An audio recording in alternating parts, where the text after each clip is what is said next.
We live. Welcome back, all you beautiful people, to that We Got Action podcast, episode 69 coming at y'all. All right, take it easy. Take it easy. Episode 69 coming at y'all. We got some NFL talk. We got some NBA talk. Isaac Moore. Welcome back, my man. Always a pleasure. I've been gone for so long.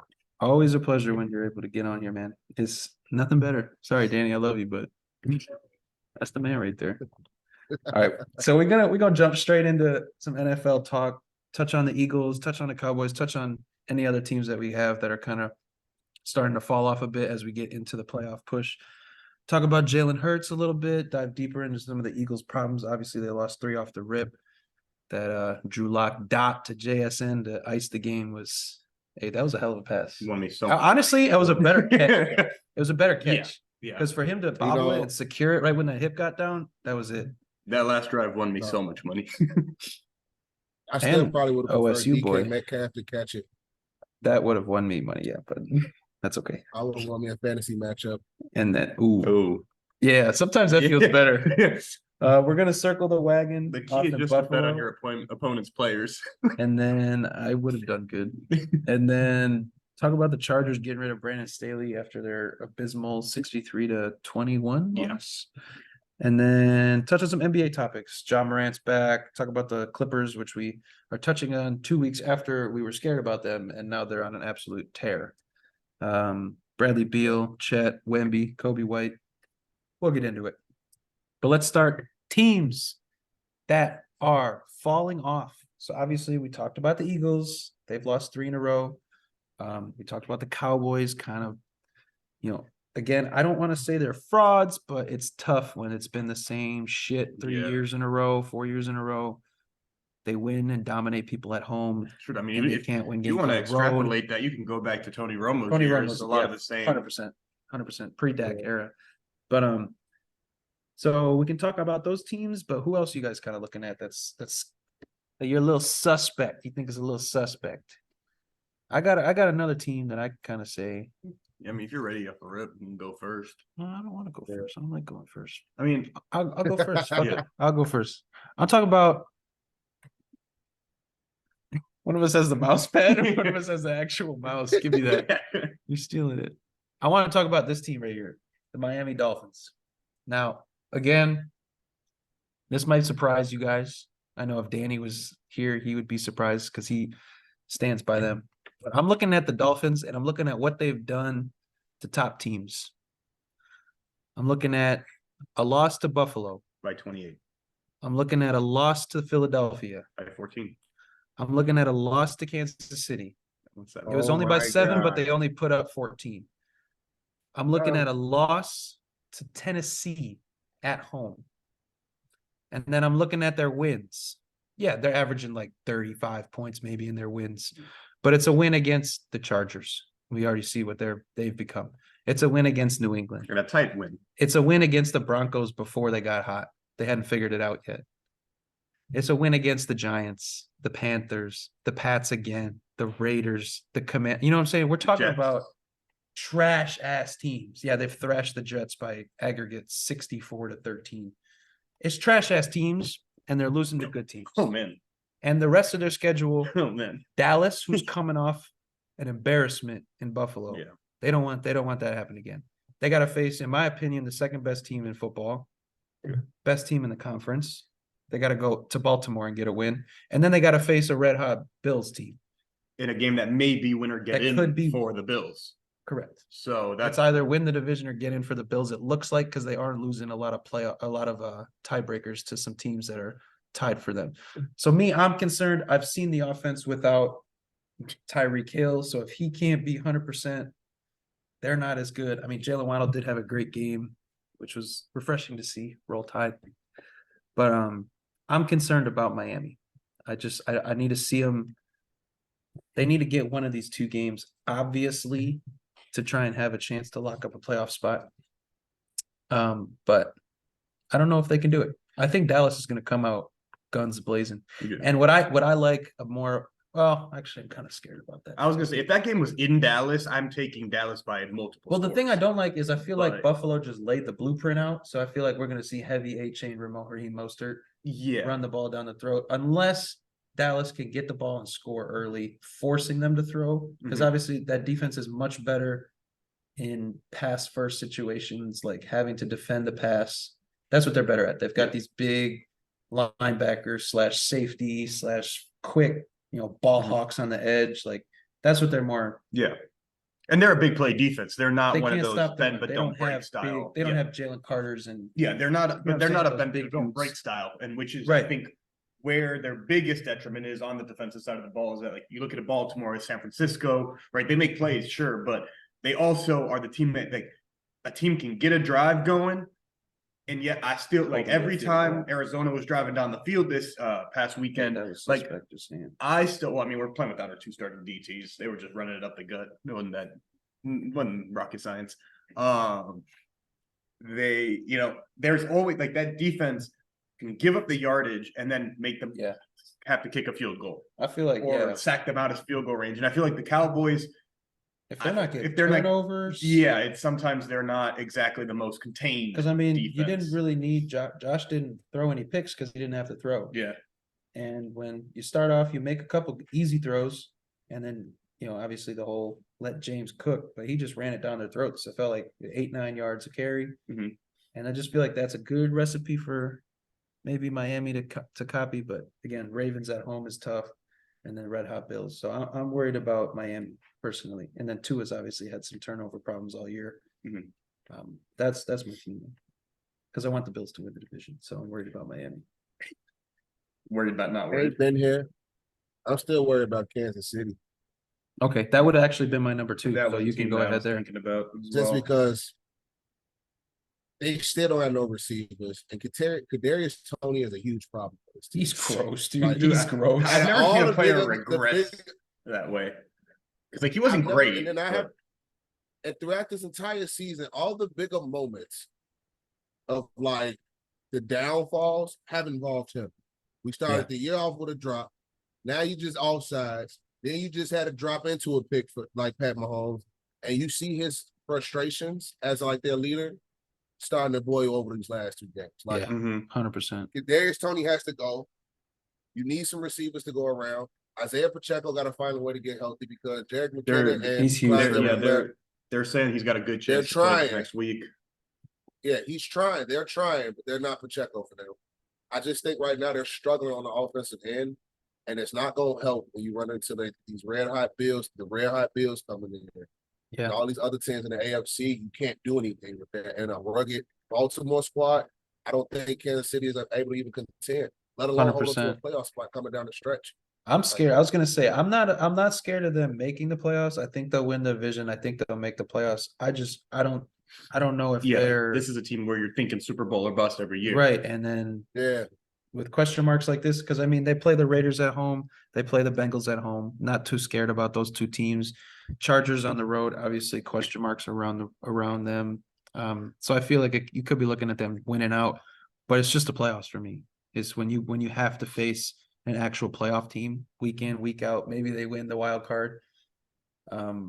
But that second round is going to be that divisional series, whether you draw Baltimore, whether you draw Miami, or if you draw, you know what I'm saying? There's just teams, Buffalo, tough teams. Yeah. What you got? A team that I've worried about, and this is going to be a different kind of take on why I'm worried about them, but I'm worried about the Falcons. Interesting. Actually, I thought about picking them too. And because one is they had a stretch a few games ago for like 2 or 3 games where the offense looked competent. Even Ritter was okay, right? Guys were getting the balls to Pitts, they were getting the ball in Bijan's hands, they were getting the ball to Drake London. Three Yeah. stretch. And then all of a sudden Technically 4. they fall off a cliff. And apparently Arthur Smith is safe for next season. That's what the early reports and rumors are saying. Don't draft Bijan. And so that is why I'm worried about the Falcons, because they've invested all this first round, all these draft picks, It's into London. Bijan 3 straight years. Yep. So they've gotten 3 straight first round picks, offensive weapons. Right, and you're throwing the ball fucking. They got Desmond Ridder throwing the ball, which can't happen next year. Absolutely cannot happen. You're on the goal line throwing 2-yard passes to Cordell Patterson still. Yeah, and I mean, if you saw, there was one where they attempted a very similar kind of like it was like a 2-3 yard goal line play, and Ridder it was a quick flat. He missed by like 3 yards wide. It wasn't like he overthrew it or it was short. He just missed the target completely. Like the team isn't like they have quality players on both sides of the ball. 100%. Like of the team in this division, right? We talk about them sucking. The division sucks, but them and the Bucks both have good players and on both sides of the ball. But the Falcons are being held back at their coaching. I think this team could be far and away the best team in the NFC South. If it wasn't I think you plug a good quarterback in there. You don't even need a good quarterback in there. You throw a guy who just made somebody just average throws. So a solid guy. Like I would even take. I probably would take a Josh Dobbs. Yeah, I take a Josh Dobbs. He can even. Are we getting Astronaut or are we getting Josh Dobbs? Because he's struggling. I want the Josh Dobbs before this. Not these last couple games of Josh Dobbs, but I'm talking about like guys who can manage the game a lot better and be real. Somebody who's competent. Yeah. That's like a Minshew, right? Like that. I was going to say Gardner. Yeah, like a Gardner Minshew. There you go. Yeah, exactly. Look at these backups who have stepped up and kept their team even in Jacoby Brissett. Yep, that's another good name, right? If they had any of these guys, Tommy Cutlets, they'd be like, if they had any of these serviceable players, we'd be talking about them like probably at this point. What, they're 7-7? We'd probably be like 9-5. I was going to say 9 at least. I mean, if you look like, at they've had a weak schedule. One loss or one score loss, technically a 1-score loss. Yeah, but you guys pointed it out the most though. It's the coaching because the last couple of years of the first round draft picks you took. So 3. Bijan's not even being used. Drake London's not even being used as much. Kyle Pitts not being used as much. To have those type of weapons and they're not even getting targets. They didn't use Drake London this week after he went for like 11 catches and 170 yards. Yeah, 70 yards. Yeah. That wasn't it. Yeah, and they lost to the Panthers, right? Like they lost to the Panthers who couldn't score a touchdown. And I watched that game. Yeah, 10 for catches for 172. And then even Bijan as well had 10 for 34 and a tutty. He had 5 catches, 50 yards. Like he was used. Like we looked at, what is that? 18, 30. That's 28 touches. This week they won played well. And then this week the team them guys only had like 13 touches between the 3 of them. Yeah, Bijan had his lowest snap. We talked about it before. Snap count, total touches, and rush percentage since the game he had a migraine and which that's like partial, pretty much just sat. So like, what are they doing? Like at the end. So do you draft the quarterback or do you go get a free agent quarterback? I mean, I think they're going to be, because they're at this point they're 7-7. Like they're not a team that, they're not like going to be getting a high pick. So they're either trading up to get, again, another question mark. He's making a face here. Yo. The rumors have been that if the one place that makes sense if the Bears decide to move on from Field for him to go would be Atlanta, right? Yes. And give me Bijan.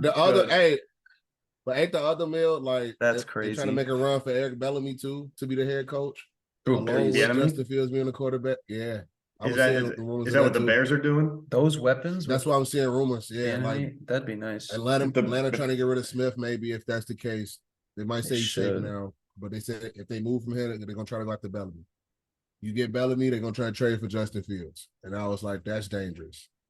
I'd rather keep Justin and give him the pick and have them get Caleb. We talked about this last week, and I preferred to keep Justin. Yeah, as a fair. I mean, if anyone watched the game and saw like 3-4 drops that we could have won the game. Tunyon's drop was terrible. That one hurt to watch. I mean, also first of all, or don't kick a field goal at halftime. You know, Yeah, Oh, I don't did you get the guys field see goal the at end of halftime. Yeah. the Jacksonville watching game? the game. Oh my god, I was literally banging my head against the wall. I was like, "What are you doing?" It was Literally hilarious. spike the ball. You get 2 shots at the end zone, and then kick Yeah. a field goal. And meanwhile, they run a little Not 2 even yard you out. get 3 shots at the end zone because the guys are only running 3 yards. They ran a 2 3 yard out slants or something. They run a 2 yard out, and he doesn't get out.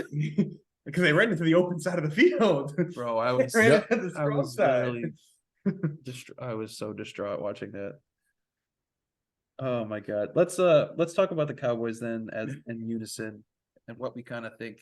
What do we expect? Are we nervous? Are we actually scared for the Cowboys? They are still leading the For them, division. from them.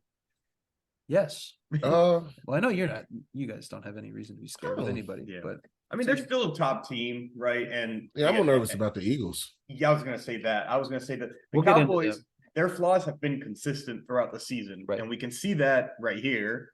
Yeah. Highlighted there by their home and away splits. They're 7-0 at home. They play on turf in a dome, and Dak's numbers on the road have been significantly worse, right? So that comes to tell you, like, hey, they need to clinch this division to have a chance to make any Yeah. sort of run, right? Because they Yeah. need to have home field. I do think they match up well against the Eagles as well, just player for player. But I'm not really too worried about the Cowboys. I think this is what's one of those games where you almost get caught aback. But I mean, we've seen it twice now, right? There's 2 teams that have ran on them and they did it well. So I mean, there is a clear flaw. Also, too, they always lay a dud in December. Like last year, they laid a dud against Washington, 26-6. Same thing here. Dak was trashing that game last year, and Dak was trashing this game. I think we was preaching the same thing. It's the same team you're starting to see. Yeah. I just don't think they're gonna probably win their first playoff game and not win the second game. Well, yeah, and as we talked about with the Dolphins, they've had a really easy schedule. we Aside talked about from that going in. they had like a gauntlet little break in the middle there. But like they have a really easy schedule, right? They've been able to go up, and I mean they lost to the Cardinals. On the road. Yep. On the road. That's crazy. Yeah. So they're a bad That is road kind of a team. cookie They've had an schedule, but- easy schedule. So it's easy to get caught up in the 33 to Hey, 10, these next 2 games are big 40 and because 40 they could to draw the 20. Lions in the wild card or the divisional. Yeah. Well, that could be also a tiebreaker for home field. Yeah, for real. So Yeah, that's a couple big games coming up. mhm.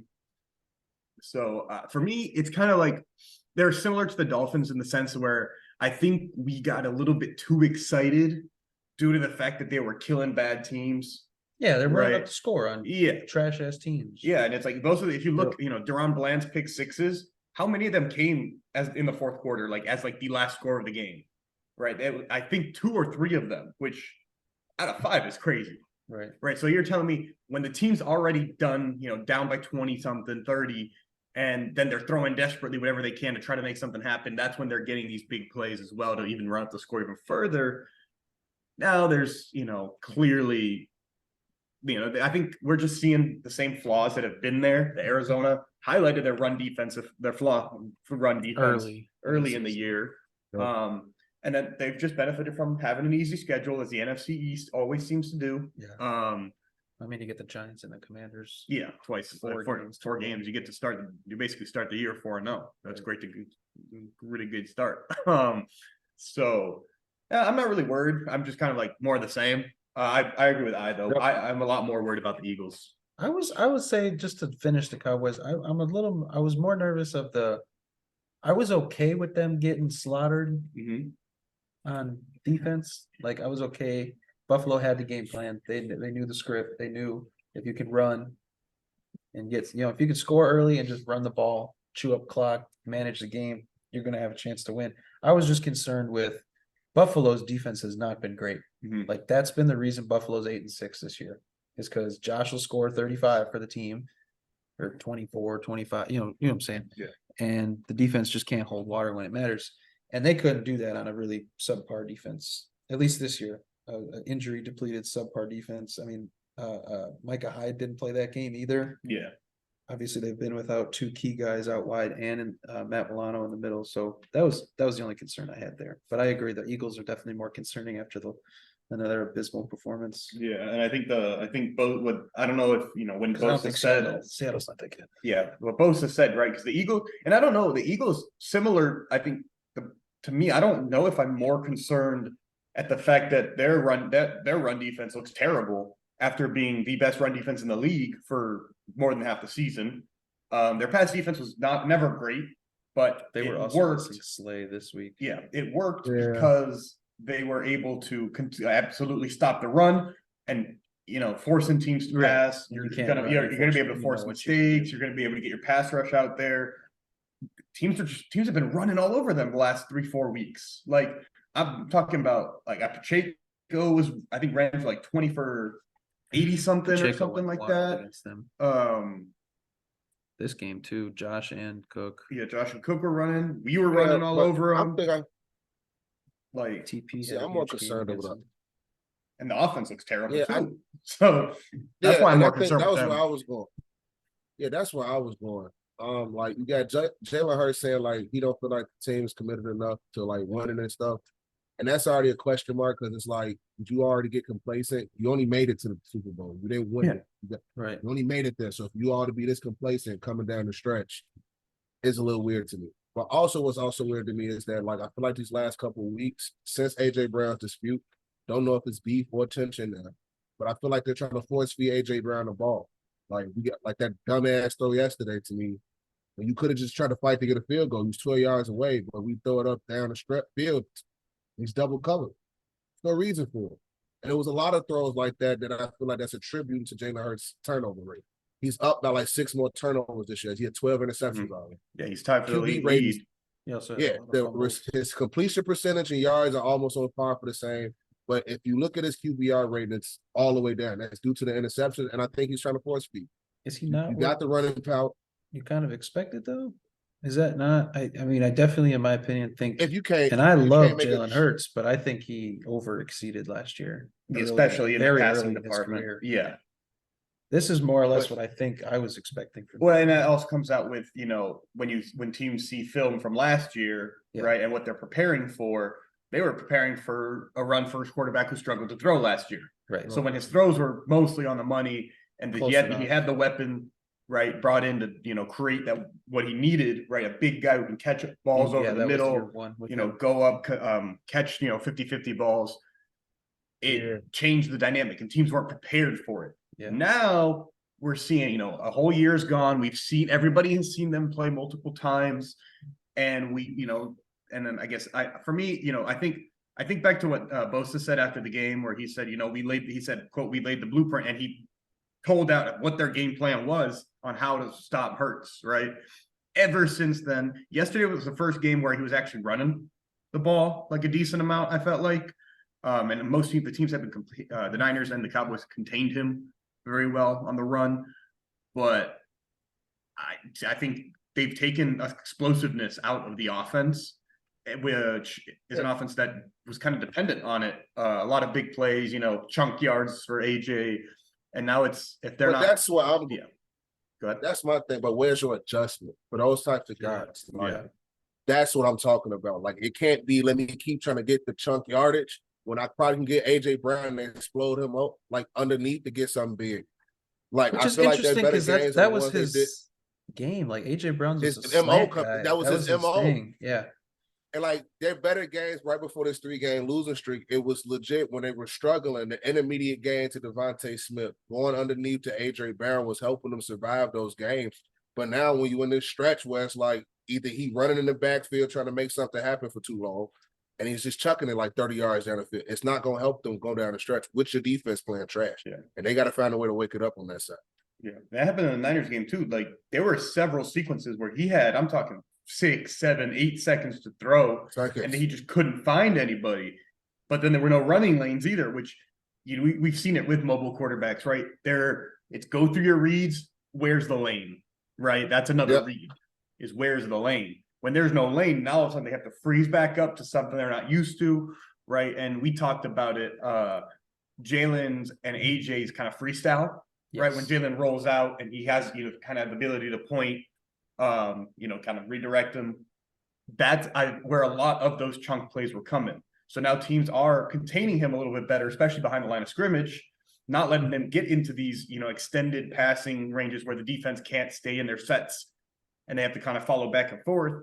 And you're seeing the offense sputter.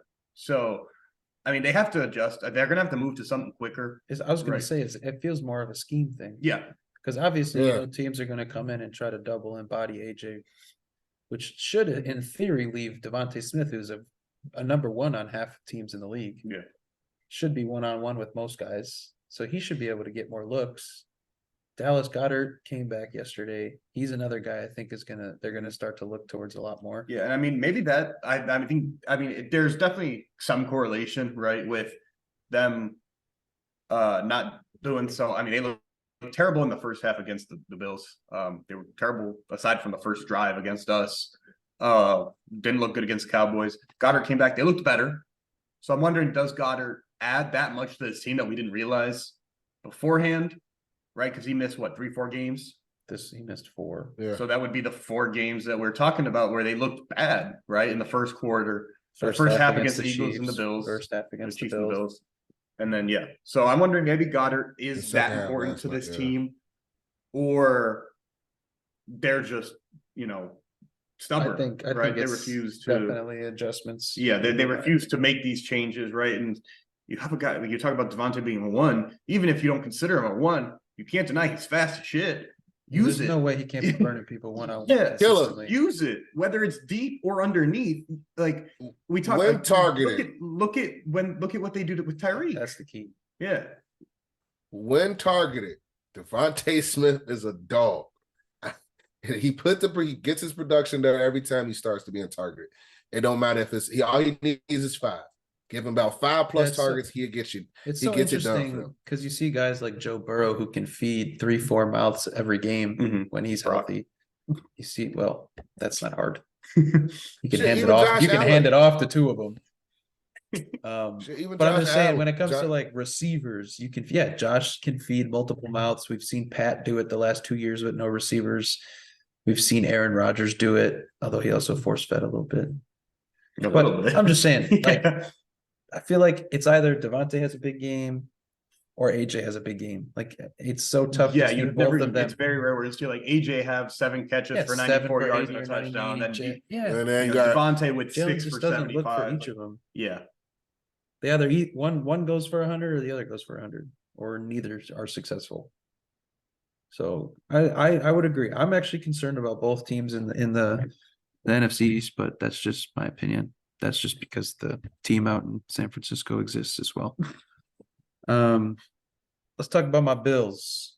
I want to talk about my Bills right now. What do you want to talk about? Are the Buffalo Bills back? And are they in the playoff hunt? Obviously, they're in the playoff hunt. We know that. They kind of not really control their own destiny. Obviously, you can win out, go 11-6, but I'm pretty sure a handful of teams to win out above them, it doesn't matter. I think the Broncos are one of them. I think that was a bad loss. Is it the Broncos, the Jaguars, the Dolphins, some other team ahead of them also doesn't really matter. Either way, I think the Colts as well. The Colts as well. But yes, and it's clicking at the right time. But all those teams we named, it's been clicking. There's 3-4 games left. All of these teams you just named are going to drop a game before they lose. Yes, sir. Listen to this right here. Right here. The wagon. Nobody circles the wagon like the Buffalo Bills.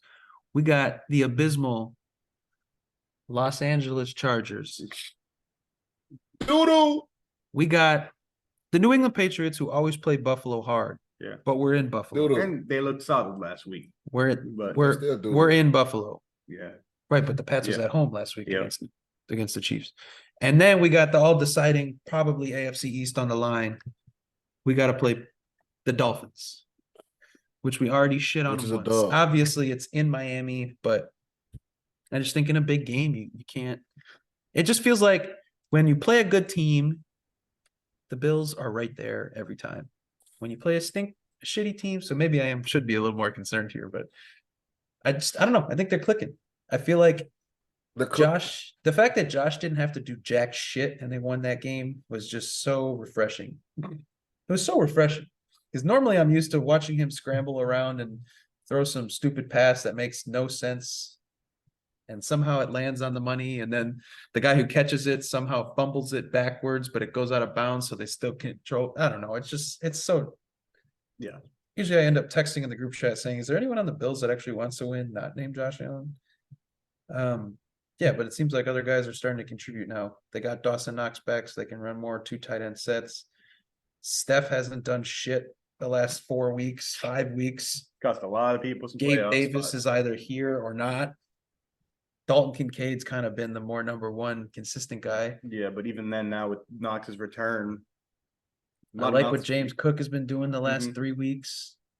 I just think they're, like you said, firing on all cylinders. They've started to run Josh a little bit more. Basically, it kind of coincides with them firing the OC and putting. I don't like the whole scapegoat kind of thing because I do kind of feel like the team wasn't playing at the best. Was it his fault? Yeah, it was wasn't not? there was execution issues too Correct. beyond just the scheme. But I just think sometimes getting a fresh face in control can just loosen guys up and get them playing better. They got it down to basics. What is good is the new OC, the quarterback Joe Brady. Joe Brady, thank you. He's really close with James Cook, and you see the correlation with James Cook's play going up since Joe Brady took over. So yeah, I just think the team feels and looks a little bit more looser. Obviously, it's a hell of a lot easier for the defense to play better when the offense is doing better. So I don't know. The last 2 games, the defense has been solid. Yeah, bro. and I'm a firm believer in running the ball. Like as much as we've gone, James Cook, yeah, oh yeah. Well, he's been good, man. I knew he was going to be good. I wish they used him early. In the genes, man. Yeah, it's in the genes. I hope his genes are a little bit got more longevity in them. Yeah. But no, for me, I think getting back to the run is one of the biggest things, though, because I've seen it. Like we've seen Jimmy Garoppolo win games where he throws 0 touchdown passes. Like he was like what? Jimmy didn't win. He had like what is it, like 10-0 record in games where he had 0 touchdown passes. Jimmy like, come on, something stupid. Come on, like there's game managing and there's riding coattails, right? Rock JG and freaking you can win games and dominate games running the ball, and you realize that the team has to commit more when you're running the ball, right? If they're not able to stop the run, the way you do that is you make subs, you take out the pass rusher, you bring in a big guy, you bring in an extra lineman, you bring down a safety, you bring down some linebackers. Then it opens things up for the passing game. When you're coming out there throwing 40, 50 times, a lot of teams can sit back and force you to make mistakes. Right. Now they're going to be able to work more play action. They're going to have teams, playing closer to the line of scrimmage, and that's going to open things up deep. And so, I think it was really a thing of getting back to basics. Getting the ball out of Josh's hands, not because it's Josh's problem, but because in the nature of football, running the ball works. Yeah, right. So it just opens everything up. Yeah, I agree. Isaac, should teams be worried about seeing Buffalo? Hell yeah. Yeah. Hell yeah. Because from what it looks like, all these other teams have an issue of playing like better competition outside of the 49ers team. Right. Like outside of that, and you're gonna give Josh Allen some experience. And to me, I think they win the next 3 games. So I have them going 11-6. Miami's gonna come off getting banged up by Baltimore coming into this matchup. Right. The Chargers suck. The Patriots suck. You got a red-hot Buffalo team walking into the playoffs. I agree. And that's why I got to say circle the wagon, because the wild card, they're going to be hot. They're going to come in and steal another game in the division. I was going to say they're going to be 6-7 games straight heading into the wild card. Hot. And James Cook probably going to be eating the next 5 games for them right now. Yeah, he's definitely going to eat the next game. Yeah, Diggs will figure it out. He's a star. He's going to figure it out. Gabe Davis, to me, still being Gabe Davis. He's going to show up. He's going to show up when it matters. He always does, dude. It's so stupid. Yeah. And Dalton Kincaid is a killer for some odd reason. But the X Factor who's picked out like these bigger games along the way, here and there, he had like 3 games. It's Khalil Shakir.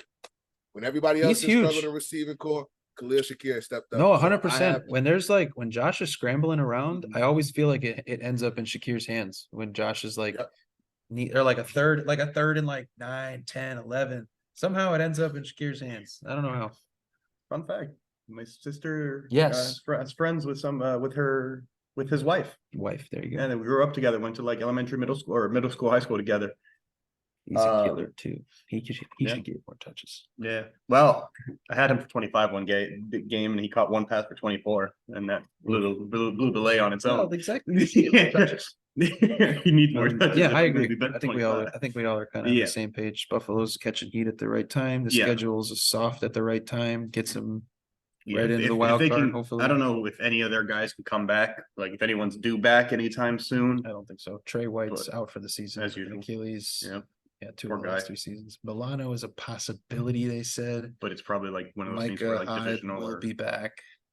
I think that's all. The offense is healthy. Yeah. Because if they can get a piece or two back on defense, that team is scary. 100%. Yes. Chargers.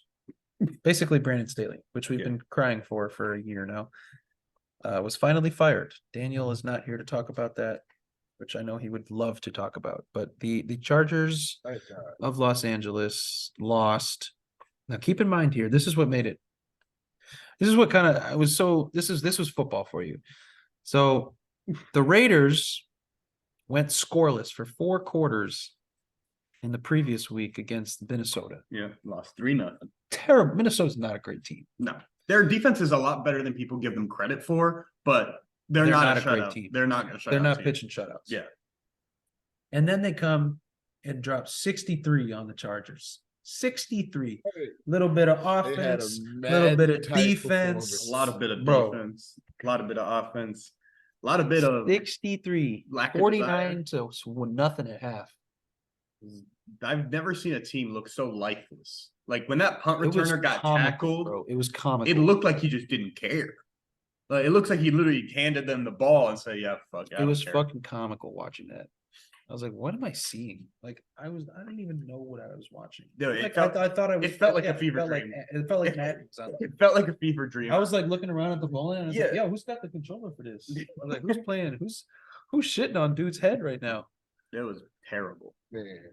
So essentially, and he came on after, which was probably even more lifeless. Oh my Stuff God. like this happens in coach's career. Yeah, he's like, I know what I've done as a Fuck coach. up, bro. And, you know, when they literally asked him, "Do you think you deserve to have a job?" No. And he was like, "I know what I've done here." I'm like, "Yeah, you fucking ran this team into the ground." Lost games. Yo ass doodle. He took a competent roster and made them either get injured or suck ass. Or both. Or both. But yeah, my quick questions here are where do they go? Who's the right hire? Because odds on favorite, and I understand half the reason for this, for him being the odds on favorite, is Bill Belichick, who's been rumored to have already agreed to part ways at the end of the season with the Patriots. Yes, correct. Makes a lot of sense for 2 reasons, dangerous. right? A guy who has been there, knows what he's doing, and That's dangerous. can lead a defense. That it scares me, one, because he can lead a defense. He can turn this very not star-studded, but they've got pieces. But they've got pieces, and they just need a direction. It feels like, and some structure. And cap space. They can turn that into. They can turn. It's LA. They'll find it. They can turn that into something nasty. There. Yeah, we've said it every year. Yeah, and then he's Bill Belichick. He can bring people along with him to run an offense. Granted, and you've got he's never had kind of weapons like that since he was. But also, last time Bill Belichick was good. I mean, he had to go as a quarterback. He's going to have another great quarterback in the league than Justin Herbert. I think if that's going to be the move, I still think no matter who the coach coming in, they have to find some more receivers to help Keenan Allen. Yeah, because they have to move off of Mike Will in that contract. That was a terrible contract. Looking at these stats, it's just outrageous. Keenan Allen is already at 1,200 yards on the season on like 150 targets. The next person with targets is at 43. Let me double check that. Is at 60 targets, and that's Austin Eckler. The next receiver has 43 targets, and that's 51, and that's Quentin Johnston. I just think like Quentin Johnson, where do you get these targets from? He ain't catching This him. is I'll off tell you that. ESPN. He Quentin ain't Johnson has catching him. 51 targets. The next best person after Keenan Allen is Austin Eckler with 60. Yards is Jordan Palmer with 43 targets on the year. He's somebody that I think could really be good for them if he can stay healthy. But he's a third receiver, right? He's like one of those He's like a key third. little He's like the way Juwan Jennings is really You good for the need a Niners and two. makes big plays. That's what Josh Palmer is for them. Obviously, different I profile. think he can be more because he's a but- bigger body. He's taller. I mean, he's not huge. Like he's not QJ. Yeah, that's true. Although QJ can't catch the ball, so there's that. Yeah, but he also can't play on half of the field. Yeah. because he didn't play on half of the field in college. Hey, he was playing both halves against the Raiders. He's Well, been okay. playing both halves He- all season. He That's was the running problem. around. Man was doing cardio out there I don't know if for anybody knew this, 3.5 quarters. but he strictly played on the left side at TCU. And they, for some reason, Never insist on- put him on the right side. yeah, and for some reason, in the Chargers, while they play him on both Wait, sides. wait. Did I hit? Wait, did you say that right? You I'm serious? He only played on the left He side. only took snaps on the left side of the field at TCU. Yeah, so when it comes to tracking That's a why he ball trash. over his left shoulder, Yeah, I don't know if you you don't know what remember he's he doing bobbled and dropped that beautiful basket dime by Justin Herbert before he got hurt. on the right side. For the win. He was Yeah, I on the see. right and he was like, He couldn't track it. Yeah. That's ass. But yeah, he's and used to looking this way. yeah, part of me, as much as I understand Belichick and think it's a solid idea, part of me thinks they need to go offensive minded head coach. So Kellen Moore goes if No, Belichick God, comes. no, God. Keeps Kellen Moore. He needs God to go no. too. God no. I don't know what he did in that first year in Dallas where it was really Bro, I was good. going to say because Dallas done look pretty solid Well, without him. I don't know what Kellen Moore did in that first year because he was really good that first year with Dallas. Ever since then, I don't know what's going on, but he's been awful. His offenses have all been terrible. A lot of short passes that don't make sense, and then fully deep balls. There's no intermediate game. It's terrible. I'm tired of seeing it. If they going for like a Bieniemy or somebody like that, a guy who's an offensive mind who's been in the system. Already played and seen that Hey, team and what hey, they have. What about somebody I really don't want to see in the Big Ten no more? Jim Harbaugh. Harbaugh. That's where I I don't thought you wanna was see going him. before you said Bill. I don't know Hey, if what Jim about wants to him? leave. I know there's Jim- been a lot of talk. He might come But- to Chicago, so hopefully in life. I don't want him here either, though. I just don't want to see him at all, But he's a great I don't know guy, how I think. feel about it. The success obviously was there Yeah. in the NFL. He's proven he can do it at both levels. Yeah, I mean, he was a quarter away, an extra quarter or two away from a Super Bowl. Yeah, that's tough, man. That'd be interesting. I wouldn't mind kind of going offensive minded. I say that because obviously I'm a Bears fan and Yeah. I've seen what consistently defensive minded coaches can do. with Yeah, the and it's like, franchise. yeah, you can have a competent team, but are you gonna rally behind your $45 million, $50 million quarterback? Right. Whatever the heck he's making. It's more than 50, isn't it? It's a lot. It's like 54 a year or something like that. So are you going to Yeah. rally behind him and do everything you can to get everything you get his best play and put playmakers around him and give him a coach who's going to scheme guys open? Because you've invested $262.5 million into a guy.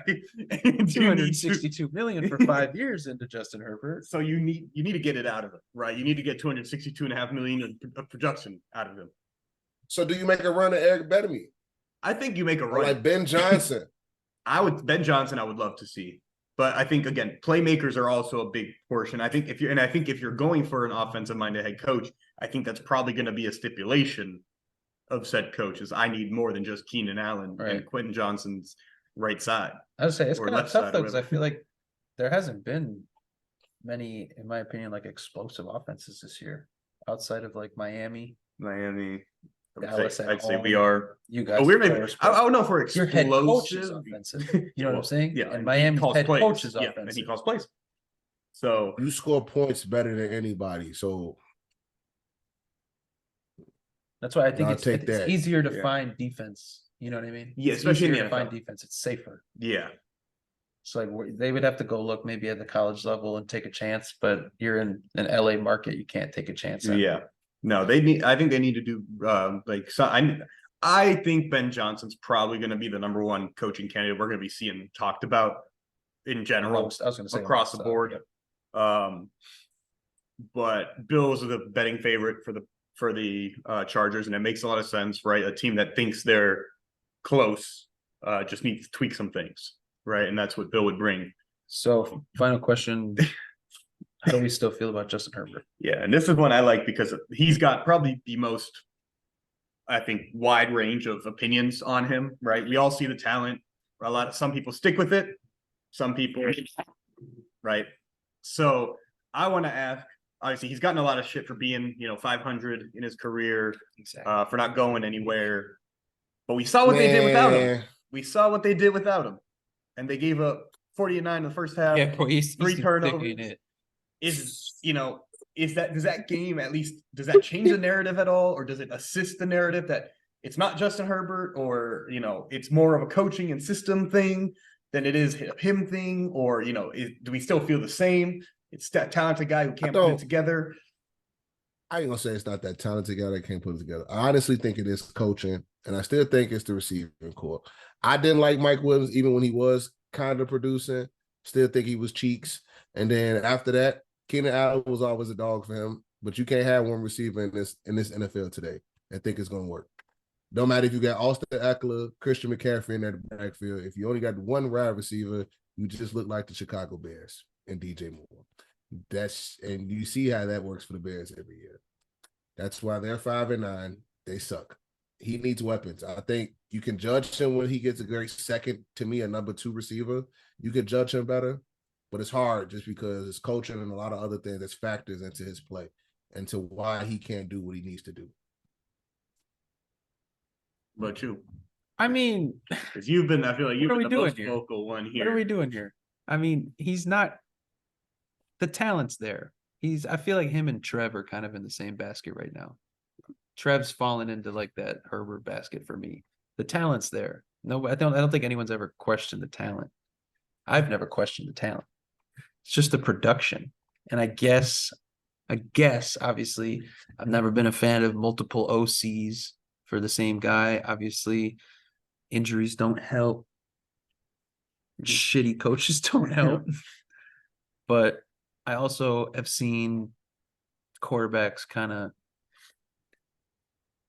push through that. Yeah. I don't think Aaron Rodgers ever had a great head coach. I mean, Mike McCarthy was good. Wasn't great, yeah. You know what I'm saying? I would say LaFleur's good, but not great. I just think sometimes I think a great quarterback for the people that are kind of opposite of the spectrum for me that gas him up as a top 5 quarterback in the league. Mm-hmm. If he is that, he should elevate the team more than what he does. That's always been my gripe. Mm-hmm. Is just for people that just gas him up like he's the second coming of fucking, I don't know. I don't get it. I need to see him elevate the team more. Like, you got Jacksonville on the ropes. Go fucking score another 30 points in the second half. Yeah, don't come out there. Don't come out there. If Brandon Staley's calling a stupid fucking play, audible. Don't run the play. What's he gonna do? Sit you for Easton Stick? You fired on the spot. What are you gonna do? Throw it to Keenan Allen for the 30th time? Like, there comes a time where he's just, I don't know if you know, he's just quiet. Mm-hmm. He doesn't like to be in the media, keeps to himself. He plays good. But I don't want you to play good anymore, Justin. I want you to play great. I want you to play like people expect you to play. And they paid you to play. Again, I'm telling you, I know he's great. I know the talent's there. I know we might have, aside from Josh and Pat, he might have the best arm in the league. But somebody, come on. What are we doing? What are we doing? I don't know. I watched Lamar yesterday flick a pass like 40 yards. Nah, bro, stop. The man had a guy at his feet, couldn't take a step and just went. Stop it. Lamar does have. And then I think he has one of the most underrated arms in the league. OBJ dropped it, but it's not the best. It's not the best. I think Herbert's like top 3 arm talent in the league. But I need to see more. I need to see him carry and persevere through this type of, like, Patrick Mahomes didn't have it last year. When did they win a fucking Super Bowl? Yeah. He doesn't have it this year, and they're going to win the division and push into the playoffs. Yeah. And at that point, anything can happen. See, that's why I feel like when he didn't have it, at least his coaches was able to scheme some shit together. What about Josh Allen? What about Josh Allen? You think Sean McDermott? He still got it. Got what? No. Sean McDermott ain't bad. Time out. I just think his receivers are just dogs. He has a depth at receiver that Justin Herbert doesn't have at depth.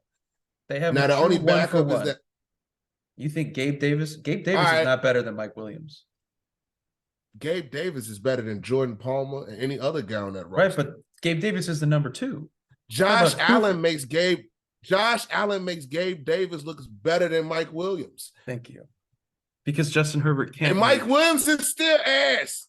But why does because I'm just saying. Josh Allen would make Mike Williams come on. What are we I doing just here? think Justin Herbert got a bunch of receivers that can't even separate themselves from a fucking snail. Like Apparently that's you my don't need issue. separation. Like Brock and none of Purdy's them better are- than Justin Herbert, apparently. Well, shit, Brock Purdy Way out here better. throwing the people in the ocean right now. God damn it. That's what Brock Purdy doing. He dropped back and just throwing it into the ocean. They wide open. He You- could you throw it. No, need he him could to just be throw it in the air and 5 magnets would just run towards Oh, it. yeah. See, Or I don't know if underneath y'all- him, McCaffrey juke about 6 people and just That's walk the into the shit touchdown. that's the one that pisses me off the most. the Go fucking like- game 50 yards on just gone. Some shit. That's the one that Did I y'all can't watch the game because stand. it was actually on this week in the No, I afternoon did on not. Sunday. There was a play. McCaffrey got wide open on like a broken play. Weird. And then he caught the pass. He had like 14.7 yards to the closest defender. So everyone's talking about how wide open he is, right? And of course, blah blah blah. Extrapolating that And then- one play everybody and then- saw. Meanwhile, the whole reason he is wide open and the play was broken is because the D tackle got through right away. Brock noticed it, rolls out, creates space, Noticed keeps what? the play That big- alive.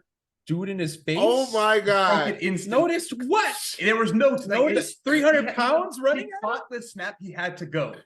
Right. Bro, what Other are we- quarterbacks, That's I've seen other amazing. quarterbacks, and you know That's what they amazing. do? They go and they take the sack and they duck. Right. We're not That's giving the cute. guy He the avoided credit a just sack. because he's got played. Yes. Dude, And I watched what do Jimmy. You want me to Jimmy give him be credit unable for just having to- a No, sliver of IQ? because we A penalized sliver of two this. IQ? Like Keep the play alive? Yes, he's the only quarterback I've seen for the Niners be able to do that since fucking Colin Bro, Kaepernick. y'all just been drained the QB play. Like, and I'm like, if you don't make that, rolls out, going the wrong way, and finds him, it don't matter if he's open or not. That play wouldn't have You know been what the there. difference? He ain't even top The 10. people who ball up are Right now, probably he's the most easily- immobile motherfuckers in the right league. No, in this moment, not. yes. Because Stop Aaron's this hurt, so shit. he don't count. Stop this. Stop this. Isaac, I wish you were on He the can make podcast. literally any throw in the book, and better than most of the guys in the league. I Any ain't throw in seen the this book. motherfucker make one contested throw. He did Debo's touchdown throw. He He put it ain't where fit- only Debo could put it. He ain't fitting in no windows, brother. He literally put He it just putting in it this in the gap, hand. this little gap that Debo had right here, where the defender couldn't One get it. pass out of like By the 280 of pylon. them. No. So he's better. Is he better than No. Justin Herbert? You're saying performance or talent? Oh, see? I can't deal with Right you. now, yes, he's better than I Justin can't do Herbert. Why are you always doing right now? Is he a better quarterback than Justin Herbert? At this Just moment, answer the yes. question. Because I question it. Don't, Uh, don't hey, keep that throwing isn't little a black and white- caveat. that Don't isn't- keep throwing little He asterisks has in done there. a That isn't a lot black more and than white Justin question. Herbert in 2 years. He's done a Is he lot a better more than quarterback Justin than Herbert Patrick has. Mahomes right now? I'm not going with that part. He is the MVP. Joe though. Burrow? Josh Allen? He's better than Joe The Burrow MVP. right now because Burrow can't throw. Burrow can't throw a ball. Why was he not in like your top 15? Burrow can't throw. I'm talking about Right now. Purdy. I'm saying right now, Burrow can't throw. So Oh, why are we 'cause talking Where about was him? what was your list to start the 'Cause- year? I'm pretty sure I Because told Purdy you had no elbow. He also That's had no why he elbow. didn't do couldn't it. throw. Whatever, dude. Whatever. I'm just saying. Brock Purdy's a Justin good guy. Herbert, step it the fuck up, man. I love that The we're talent's there. we want guys to be just make plays, but do worse overall to give them more credit. Like we want a guy to be Yeah. struggling and have to make a Yeah. play. I'm as talking. opposed to I just want. doing I the right want thing every time. value. I'm want not even asking for that. valuable. He's I doing- want most I'm not- valuable to my team winning that award. I just would like to see Well, it they're not like going to a give couple Trent, times. right? So no, they're not going to give it to McCaffrey. Trent's the most valuable player. He's already If we're done it really without. being- He's if we- done it without an offensive line before in If we want Carolina. to be real, Trent's the MVP. No, he's not. He might be the greatest left tackle of all time. I watched. Not this- yet. Not yet. He needs a Super Bowl. Not But yet. Damn, he's good. McCaffrey and Tyreek. Hashtag MVP doesn't need to be a quarterback, especially when the whole league of quarterbacks is playing like ass, except for Josh Allen. Wait, and Brock. Stop. You can discredit him for MVP, but you cannot say he's playing the gas That's or true, anything that's like true, that. that's true. That's fact. He's I playing give you great. that. Same I with give Dak, you same that. with He's playing great. Same thing. NBA. John Morant is back. How did he do? He's doing well. I mean, it seems like I see him scoring pretty much. He's got 20. Not bad. 7 of 16. And he's got him in the game. Are they too. still down by they were- 20? No, they're down by They're 7. only down by 7 with 8 And minutes left. it's been a lot of Ja kind of goes on a little solo run, scores like 6 on his own, gets them to like 7-9, then they rally back. That's kind of what it's been like. With as a that repeat. said, how do we feel about the chances with the Grizzlies? Nope. I mean, No, I mean, no, I know the done. continuity. We talked about it a little bit before. Obviously, they're done. the injuries to the big men is just not it. yeah, They need big men Not to this operate pick season. and rolls They're and that. done. Yeah, yeah. entirely. I mean, they're gonna Done. get better. They're gonna end up making the play-in. I I agree with that. don't I agree know. with that. I don't know. Utah's the team in front of them. They Wow. suck, and they're gonna trade off half their talent by the deadline. But the They also top have- 11, the top You 11. won't- the Rockets right? are gonna They're better than the hover Rockets. 500. They're close. I take that think, back. with this But current Dylan Warriors Brooks is the key in that team. shit. I don't think it. I can't see it. I think Memphis Okay, missed the he might be playoffs. right. They already He at might be 6 and right. 19. He might be right. Yeah, They're already 6 and 19. They lost too many games. Because what are you looking at? This, This, 1-11 at home is this, and that. These three, bad. maybe. Yeah, they might be able to sneak into 10 That's if gonna they be get tough, lucky, though. depending on the injuries. That's gonna Like be you tough. literally yeah. they literally have to fall off the face. They need Houston to fall off the face of the earth and Yeah, probably have to bro, get the through West Golden is fucking so and deep. get through Golden State. That's what. Golden Yeah. State So the and a three teams feisty I looked Utah at, squad. the three teams I looked at was I think they're better than Utah. I 100% They're think better the than Utah. Grizzlies With with Ja, they're just better than adding John Utah. Morant, they're better than Utah. But I'm looking But my at. I thing think they're is- better than the Rockets as well. I'm looking at the Warriors and the Pelicans too. Are the other three teams? Maybe the Lakers. Yeah, but the Lakers, I think, have My gotten. thing is I mean, they're on a the 2-game one losing thing- streak, but the one thing in years past that Memphis could fall on was playing at home. They are 1 and 11 at home. yeah. John Morant ain't changing that. Really? He's definitely going not to change 1 and changing 11. Desmond Bain, Interesting. cool. I think his numbers might get hurt a little bit. Desmond a little bit, but Des, That it? Ja, Probably not. and Jared Jackson Jr. Outside of that, they don't have a damn thing that can help them up this record. Well, I'm you don't sorry, think they John have to be in- Conchar is going? I think it might. Hell I really no. think I don't that. think I don't think Santi Aldama gonna help Aldama, him either. yeah. No, I think losing Dylan Brooks was a huge L. I think. Huge I mean, loss. I don't know if it's Dylan Brooks in a vacuum, but in the circumstance of not having losing Ja, the Anthony lo- Melton. losing Melton, losing Adams, losing Clark, right? Like they Well, I couldn't mean, the big men afford, make but they sense. couldn't afford to lose the guys they let walk in free agency due to the injuries they had. Like with the injuries they had, it had to be like one or the other, right? You can wade through the Yes. injuries and the suspension if you've got the depth. You can lose some of the depth Didn't if they those guys aren't lose- hurt. But And Tyus then- Jones, And then on top, Tyus Exactly. Jones, DeAnthony Like- Melton, Dylan Brooks. I mean, those are 3 guys playing big minutes for you throughout the last 2-3 years. and they still and I still love D Rose to this day. He's a solid guy and still doesn't get the minutes he deserves. Like he He's gives you a what he hamstring gives you. injury. He Yeah. gives you what you give him. But even then, they don't have enough to make a run. The West is too deep for this year. When So they that- lost 19 before he came in, I No, did. I next did year say they're get the double digits. Is what I said. Try to. So you got. They're not making the play in. Not even a 10 seed. nope. Nope. They can, but it's not likely. Yeah. I was trying to make an argument, but once I got to 10 and above outside of the Rockets, I was like, Yeah, you start looking and you're like, this team's kind of struggling, but they're better. yeah. The Warriors better. Phoenix way better. The Lakers are better. Pelicans, Clippers, Mavericks, Kings, Nuggets, Thunder, T-Wolves. Shit, they're tied with the Trailblazers, and they fucking suck, dude. All right. Like All right. I don't know if Ja can do that, but if he does, that'd be guns it'd blazing. be dude. special. Guns blazing. Okay, after an 0-5 start for the Los Angeles Clippers and the James Harden trade, Russ goes to the bench. They are 13-3.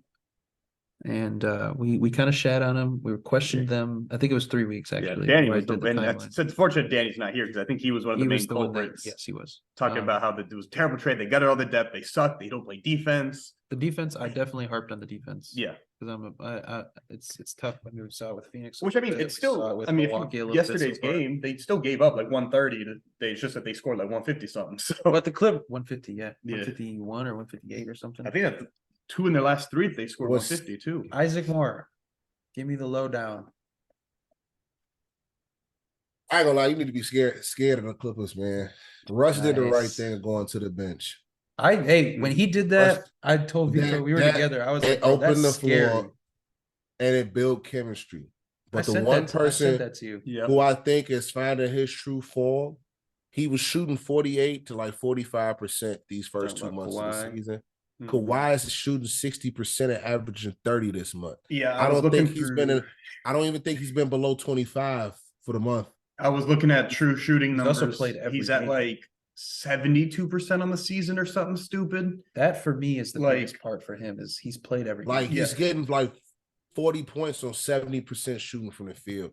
And then on top of that, James Harden still doing James Harden low BS as of the last couple games, but it's like effective instead of being like if he can be efficient, they're terrible. And he's his 3-point shot. They're terrifying. Yeah, his 3-point shot has been on. He's shooting almost like I think it's like 47% from 3. Terrifying. Yes. Like he needs 25 shots to score 20. Yeah, he's on fire. His PG needs 25 shots. He's averaging 20 and 10 over his last 2 weeks, and Harden is right, and he's also averaging, which I think he's averaging over 3 threes, which I think is the most he's averaged in this category in years, like since Houston.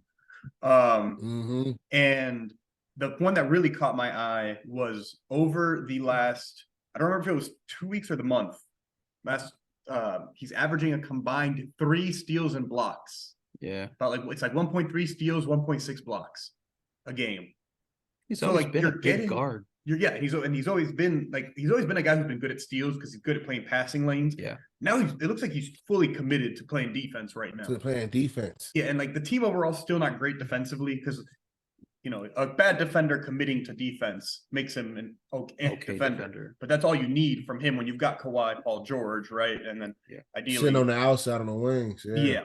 So they figured it out. They figured it out quick, and they are scary because.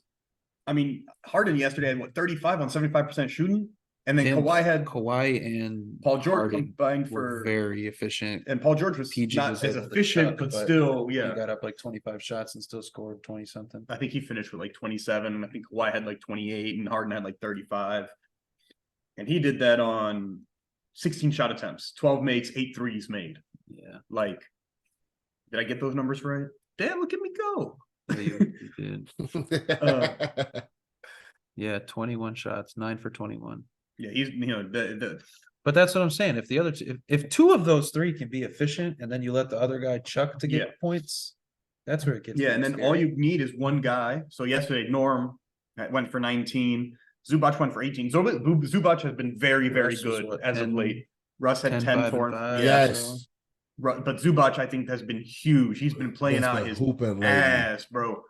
Because he's always been a big guy, gets the rebounds. You can trust him at center.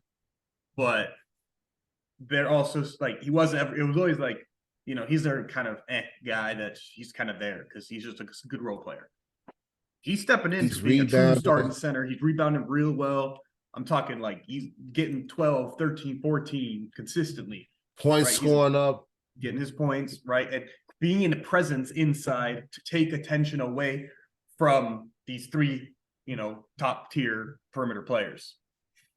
So I don't know if it's just Russ moving to the bench. I don't know what little tweaks they've made within their system. Another defender. I think so. I think they're going to get like a defender. I could see them going for Caruso. Yeah, I can see that. It's just because when Russ went to the bench, the issue of trying to play all 4 of them on the floor together, there was not enough basketball.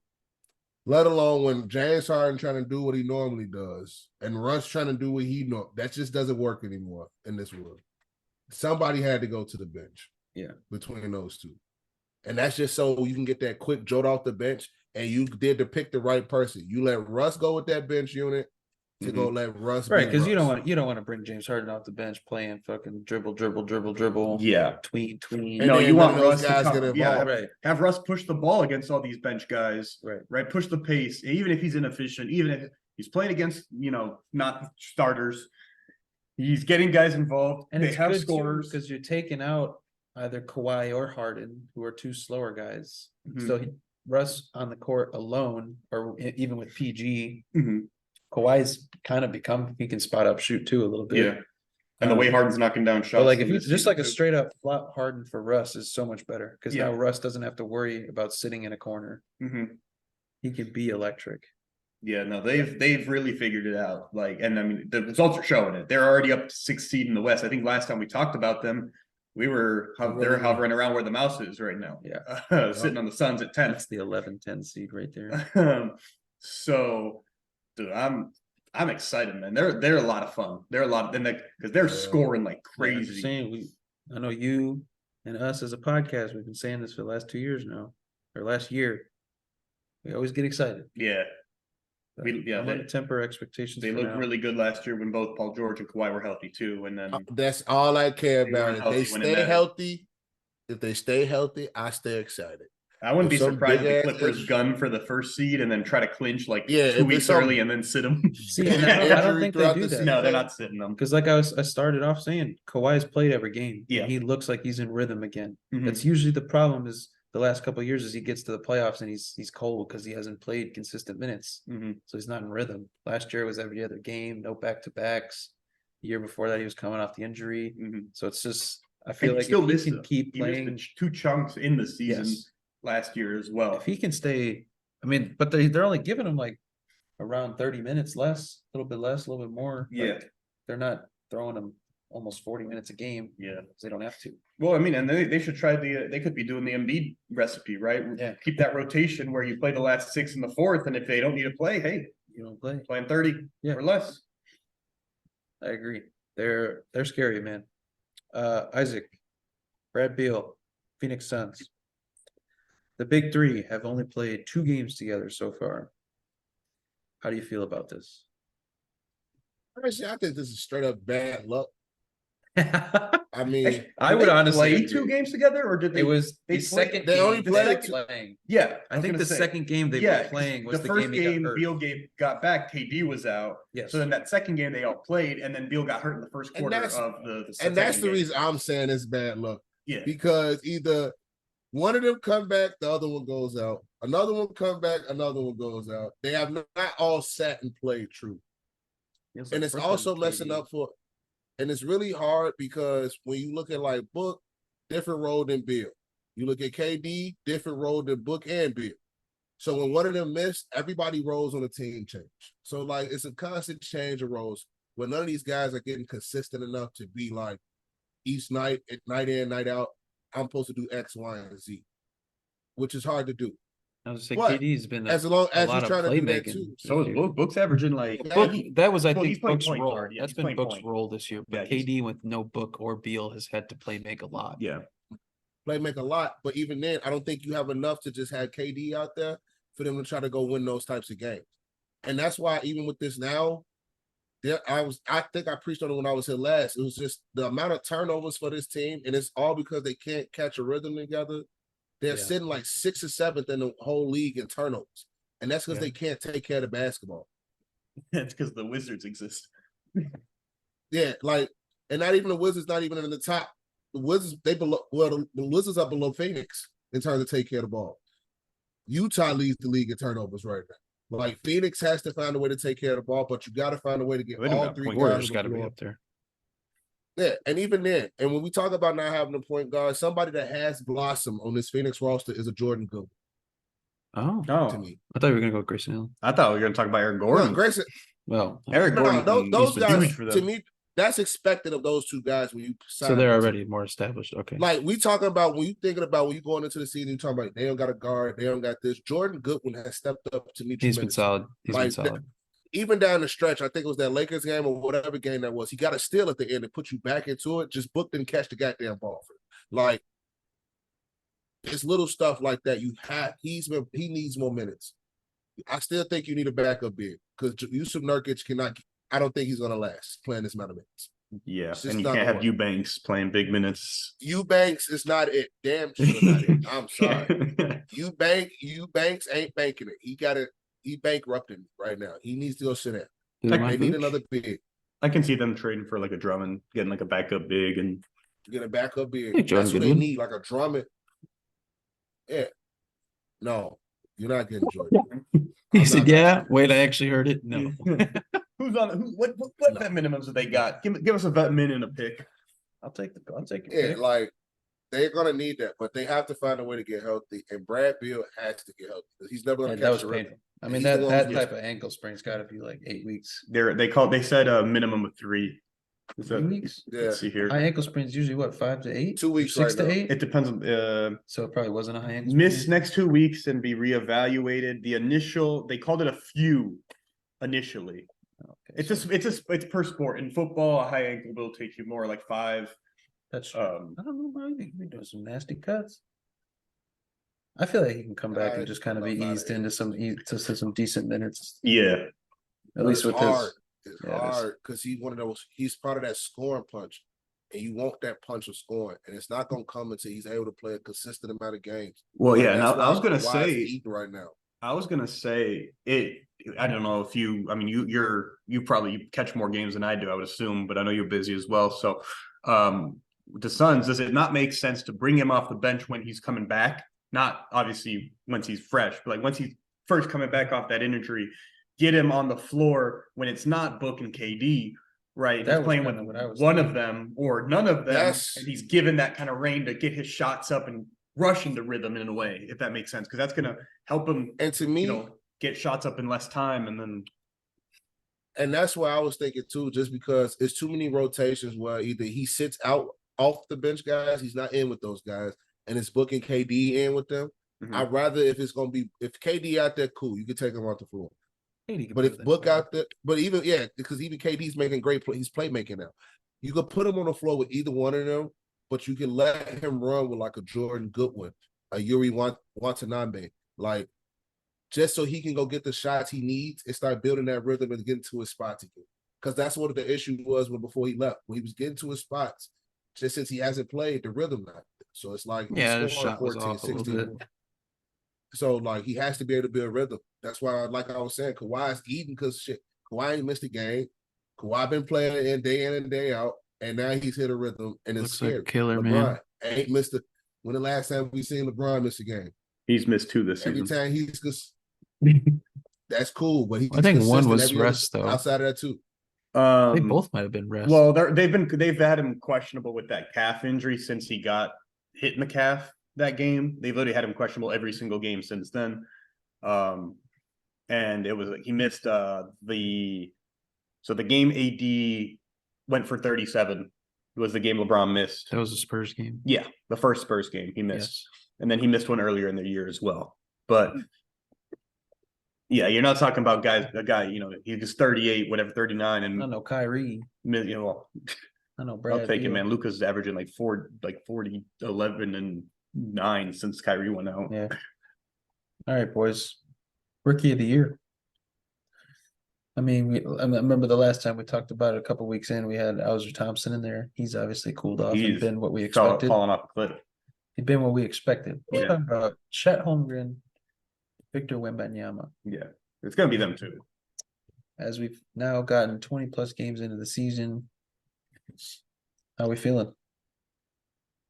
I feel like Wemby has probably caught up a little bit more. I don't know if that's – I think a lot of that has to do with position change to center.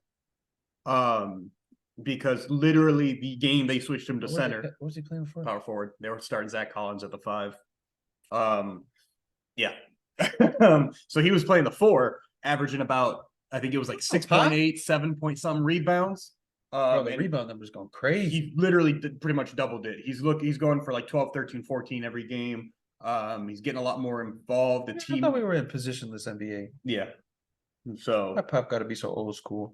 Yeah. So he had him once they moved him to center. The numbers I think really helped out, right? Because and I think people kind of didn't give him that benefit of the doubt, right? You're playing for the Spurs. You don't even got a point guard, right? The only point guard on the roster is Trey Jones, who is at best true point guard. Yeah, the only at best a All bench right. player at this point in his career. Right, like they're playing Jeremy Sohan at point, and that dude can't play point as of right now. So, people weren't really giving him the like he was in the context to knock him down. That was him having to scroll to find the Spurs on the basement, boy, in the basement. They're terrible, but he's incredible. He's not, man. He is. I was watching him play against the Lakers. For me, so if I'm gonna try to interject. I got Chet. I'm gonna interject a little bit because y'all I feel like are on opposite sides for me. I think if you're looking for, I'm gonna try to just be a mediator here. Mm-hmm. I think if you're looking for consistency, you go Chet Holmgren. I think from game 1 to where we're at now, game 25, 26, I feel like he's been consistent. Like Chet, yeah. Maybe he doesn't go for 35 like Wemby has, or 40. Well, he has. He has once in an overtime game. Yeah, he also has multiple 7+ block games already. But including back to I back. also don't think he drops too many duds, and even if he does not score, he's getting blocks, he's getting boards, he's playing solid defense. I think Wembanyama for me has been more up and down. Like he's had but we're talking about a true first year player who is younger, playing for the Spurs, where one guy is playing for the freaking Warriors, playing with Steph Curry, Klay Thompson, no longer with Draymond. What? Who? Wait, sorry. Warriors? That's what he's playing with the Thunder. He's got players. He's got real players, right? He's got Shea. Time out. He's got J-Dub. Like these are hold real. On, before you keep, hold on. Shea is kind of where I would stop, and Lou Dort actually. J-Dub is going to be an NBA star. I know, but we're talking about like established. I'm talking about the Spurs have guys who are probably not going to be starters in the NBA for more than a couple years. Hold on, let Isaac talk. Before the season started, did you count the Thunder to be number 2 in the West? No, but we knew they were going to be better than last year and make a step and be a playoff team. I think we all expected them to be a playoff team. I expect them to be a play-in team. I think like a 7-8. Yeah, I wasn't expecting them a 2 seed. I was expecting like a 7-8. I'm just saying, you're talking about them as if they're like. No, I'm talking about them. They have structure. They have quality. Like this isn't. Hey, you're a rookie that's going to be our best player off the bat, right? Like this is the same team plus Chet from last year. This right? The same team. I think last year they were similar to what. I mean, they were only a year or 2 ahead of the Spurs, maybe. I think they're probably 3 or 4 years ahead. We're talking about, dude, this is a whole team of rookie salary guys. They're super young, yes, but I'm talking about the level of play from a lot of them. Probably because they're better players. You're saying Chet gets penalized because his I'm not saying he gets penalized in the younger players. I'm just saying it's not a surprise to me that Wemby is having the only thing I would give Wemby not having a whole year. The only thing you give Chet is SG is it. That's the only deciding factor. Bro, he's had a whole. Remember, he's a second-year player too. He ain't no. But to me, the whole Ben Simmons debate from whatever year that was. He's had a year. He's only a year older than. But he's had a year in the NBA system with the same coaching, the same team. It makes a difference. He's not getting used to nothing. He's been practicing with these guys for how long? He's been playing pros too, though. What are we talking about? Yeah, but he hasn't been playing with these guys. Than Chet's been playing. It's about these guys. It's about the system. He's not getting used to anything. To me, though, right, but here's my thing, though. For Wemby, yes, he's having a down year because I think he has to do a tad bit more. His numbers are 19 and 11, so it's not, I ain't going to say he's like struggling. I just think right now, Chet's playing consistent basketball on a winning team and only gonna get better to me. Like that's where it's gonna be different at. Like I think you see them at 17. You could say because you to me, the Chet, they are 17 and 8 because of Chet. Wemby could go there and do the same thing to me, but even with this roster makeup, you could say Chet stayed a whole year behind, but Chet only played the goddamn Thunder. He didn't go play game to game against those other guys. He played the same guys on his Thunder squad. You're taking away what a year in the NBA organization with the coaching, with the training staff, like it is going to make an battling. And we saw it when Ben Simmons. We saw it when Ben Simmons won Rookie of the Year in his second year. He looked a step ahead. Right? He looked like he was not a rookie. Looking a step ahead. He don't Chet's look like still a looking like a rookie. Yes, he does. Maybe here and there, but for the most part, not really. Bro, AD was doing this goofy shit on defensive blocking shots. Like, he held it down to his offensive game blew up a little bit. Chet is legit doing what he's supposed to do as a rookie, and he's legit thriving off the defensive side of the basketball. Score will come. I'm saying that the point is there's no reason anybody should be surprised that he's consistent. I think you should, because he was battling 6'9" bigs all last year. He wasn't banging with a Joel Embiid on a night basis, a freaking Nikola Jokic or somebody. He was banging with what? And the man not even in the league no more. He went to Villanova. Jeremiah Robinson Earl. He was on that team last year. That was their bigs. In the league somewhere. Alexander Pashevsky. The kid was a 7-foot dud. Okay, no body weight. Same thing as Chet. What was Chet banging? Nothing. Victor, same thing. He had some bigs he got to bang with.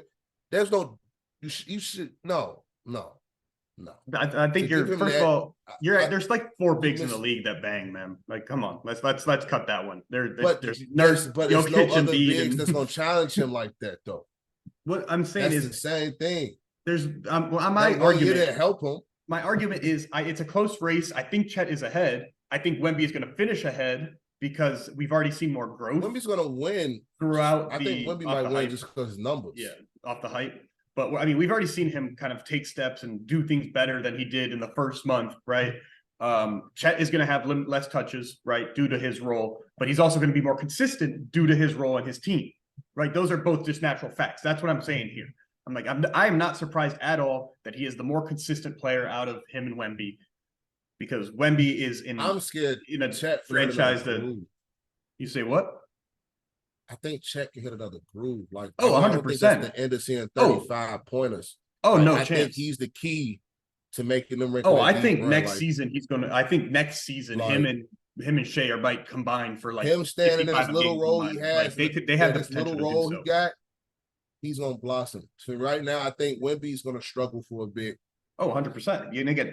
Because there's nobody else going to be around him until 4 or 5 They barely years even, they can't even find him. And the man's 7'4". He's like this wide open above a guy. And they're like, don't, here, Vassell, here, KJ. Like, that's been the Spurs offense. Missing him diving to the cup, I understand. But he playing winning basketball on a team that, to me, that we weren't thinking about being in the playoffs. That John had a buzzer beating 5 foot to win the game, by the way. I think Chet should win at the moment, at this current time. I think in the moment, I agree. The only reason I think Wembanyama is going to win is because he gets mad volume. Yeah, he gets volume. His numbers are going to be better because of that. And he's had the hype. I just think if you look at overall impact, I think Chet should have, in my opinion, a higher impact, but it's not most valuable player. It's Rookie of the Year. Yeah, but the last time we talked, the last time we talked about this, though, how Chet was way ahead of Wemby. Yeah, but that was also because he was coming off some big games. Wemby was also stinking. But yeah, like at that point, Wemby had only had they're gonna just be doing this all season. Just depends on, it's gonna be really who closes out the season best, probably who's gonna win the award, right? It's gonna be one of those whoever paints the freshest picture of success. I feel like when you have SGA on your team, you get outshadowed more. Yeah. Whereas Wembanyama puts up 25 and 10. He's leading that team. Chet puts up 25 and 10. He's not the highest scorer. He didn't get the most assists. Yeah. Nobody cares about 10 that's boards. That's what I'm saying. Like, I think Chet Wemby going to win off surely because he's going to have the volume and the numbers. But I really think Chet should win it because he's going to have to play. I think he's going to be more valuable. Playoff basketball. Yeah, more basketball. Because if he doesn't get his 15 to 8, I don't think the Thunder win. Also think I think you're underrating that, by the way. I think he's at 17. He's 17 and 8. 17 and 8 with 3 blocks. 3 blocks. 2.8. Well, I mean, he's had 7 and 8 and a steal games.